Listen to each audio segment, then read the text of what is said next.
আজকে হচ্ছে শুক্রবার, সকালে ঘুম থেকে উঠে দেখছি বৃষ্টি পড়ছে। বৃষ্টি পড়লে একদমই ভালো লাগে না, তার একটাই রিজন, কারণ আমাদের রাস্তায় প্রচুর জল হয়ে যায়। একটু বৃষ্টি, এমন বৃষ্টি কার ভালো লাগে বলো তো? একদম মানে অস্বস্তি লাগে এমন বৃষ্টি দেখলে, কারণ একটু বৃষ্টিতে আমাদের গলির পুরো জল হয়ে যায় না, কি বলবো বলো।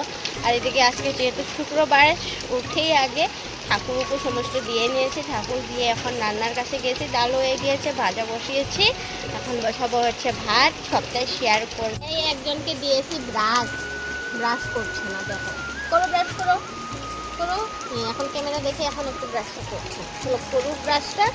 আর আমরা এখন যাবো কোথায়? চা খাবো না? কিনে খাবে দুধ, আর আমরা খাবো চা। সকালের জন্য করছি এখন আলু ভাজি আর ডাল হয়েছে। এইটা জাস্ট আমরা তিনজনই খাবো। আমার শ্বশুরমশাই খাবে না, আর আমার বড় খায় না আলু, তার জন্য কিন্তু এখানে তিনজনের জন্য আলু ভাজা করছি। আর খাবার একদম সিম্পল, ডাল আর আলু ভাজা। নিয়েছি এখানে চা, আর এখানে দুধ, আর হচ্ছে চকো। ওখানে মোবাইলের জন্য বায়না করছে। কি লাগে তোমার?